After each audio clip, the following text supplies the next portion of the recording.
This is Golden Years, a roadmap to navigate retirement with Mark Cordner, the podcast. You know, I was on TikTok. You know, Mark, I know you're scrolling on TikTok all the time, aren't you? You're just scrolling and scrolling and scrolling. No, I say that because I know that you're not up to it. When I have nothing better to do.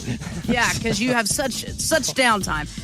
Well, I, doing some research here for the show, I ran across a financial advisor on TikTok, and he was talking about what he says the 4 most dangerous words for those nearing retirement are. Listen to this. Unfortunately, all of us are just one cancer diagnosis, one heart attack, one stroke away from not being able to fully take advantage of what I call the youth of our senior years. And if you're 60 years old, you likely have less than 1,000 weeks of healthy, active time in front of you. So yes, it's easy to work one more year, but remember what you're taking away, what the price that you pay for one more year of work is 5% fewer healthy, active years in retirement. And these are likely going to be your healthiest and your most active years. So if you didn't catch that, he says that the 4 most dangerous words are just one more year. Mark, what are your thoughts on this? Well, to be honest, I misheard him initially, and this is interesting because he's suggesting that maybe retiring earlier would be better so that we can live the life that we've dreamed of living. It's what many of us call the go-go years. You know, when our health permits, we want to be out and about, we want to be doing that travel and all those fun things that we've maybe held off on during the working years. And I don't know, if we should be encouraging everyone to retire a year earlier than expected or not. Really, anyone can retire if they're willing to live on what they have. Mm-hmm. And so the question is, are they prepared? Are they capable of living on what they have? Typically when I hear, just one more year, what we're typically hearing is people talking about just one more year on the market. They want one more year of opportunity, which to me sounds a lot like a gambler saying, just one more roll of the dice, as it were. So yeah, just one more year of work may be necessary for some. It may not be for other. We need to do some analysis to determine if people are going to be okay. Because the truth is, we often talk about 3 different stages of retirement. It's that first 10 years is kind of the go-go years when we're active. 5 to 10 years of just play. We're out there breathing and having fun. And then we kind of go to the slow-go years where things tend to slow down. We've kind of checked those boxes on the bucket list, and the energy levels don't really entice us to want to be out and about. Mm-hmm. And then we hit the no-go years where we're just frankly we're not leaving the house much at all. But the truth is that expenses don't necessarily decrease the way we would assume. Everyone assumes that those first 5 to 10 years of play is going to be expensive, and that's correct. It is expensive. But the slow-go and the no-go years can also be expensive just in other ways. So instead of paying for cruise ship fare, instead what we're paying for is the healthcare providers and long-term care givers that are coming into the home. So expenses are not just a flat line thing. They do fluctuate based on the choices that we make. Some people can retire on less than they made during their early years of working, but the truth is many people in those first 5 years are spending more than they did during their working years because they're having fun. So it's not a one-size-fits-all scenario. We've really got to look at each person's situation, and we've got to adjust accordingly.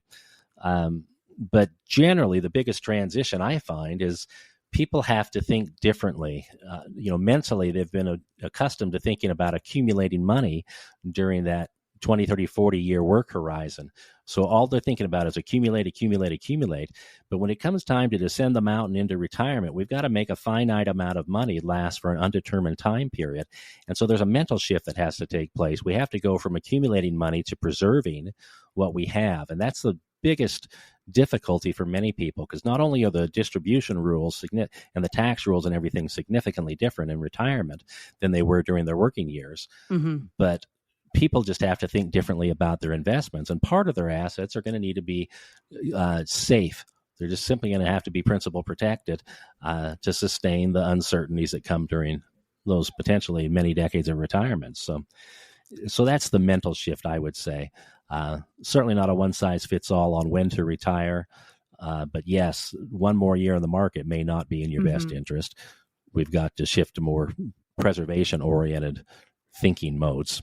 Well, and you talk about making the money last. That's kind of the name of the game to a successful retirement is, not only having that income and those savings that you've been saving for 30, 40 years, but learning how to grow and protect them. And then you've heard that saying all around retirement planning, right? Replace the paycheck. And that's what folks want to know. When that paycheck stops, how do I make sure I have income? How do I make sure it's going to be protected? And most importantly, how do I grow it? So what's that process like at Golden Years Financial?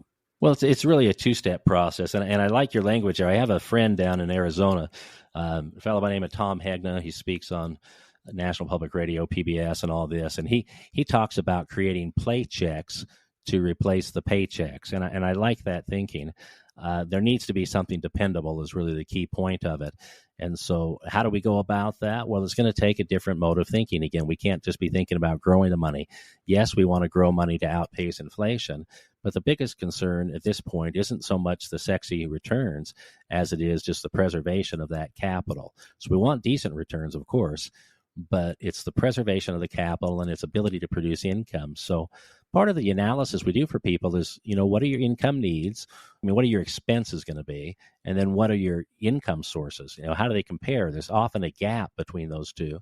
And the challenge is, how do we close the gap between their expected income and their expected expenses? And there's ways to do that in a structured manner so that they can have the peace of mind and not have to worry about sufficient paychecks, as it were. Sometimes that involves what we call insured investments, or what some people call insured investments, but certainly lifetime income benefits. And these often come from insurance companies, because it's through insurance companies that we're able to safely leverage our money by pooling it together with thousands of other people. So it's a process there, and we've got to determine what percentage of the money needs to be safeguarded. And so we always invite folks in, let's take a look at where you're at. Let's look at those guaranteed income sources you may have. If there's pensions or anything, let's look at Social Security and decide, when's the best time to claim.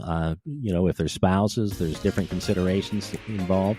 So we want to look at all those income sources. We want to compare it to the anticipated expenses, and we can do that for you. We can help you with that at no cost. We just invite folks in. Let's have the conversation, and let's see what we need to do to build the structures in to give you peace of mind. Investment advisory services offered through Golden Years Financial LLC, a registered investment advisory firm. Insurance is offered through Golden Years Insurance Services. These firms do not provide legal or tax advice. Consult your own legal and tax advisors before taking actions that may have tax implications. Investing in securities involves risk, including the potential loss of principal. Insurance contracts' principal protection is based on the claim-paying ability of the respective insurer. None of the information contained on this website shall constitute an offer to sell or solicit to buy a security or insurance product. The information and opinions contained on this site or requested from this site are provided by third parties believed to be reliable, but accuracy and completeness cannot be guaranteed. They are provided for informational purposes only and are not a solicitation to buy or sell any of the products mentioned. Any media logos and/or trademarks contained herein are the property of their respective owners, and no endorsement by those owners of Mark Cordner, Golden Years Financial, or Golden Years Insurance is stated or implied.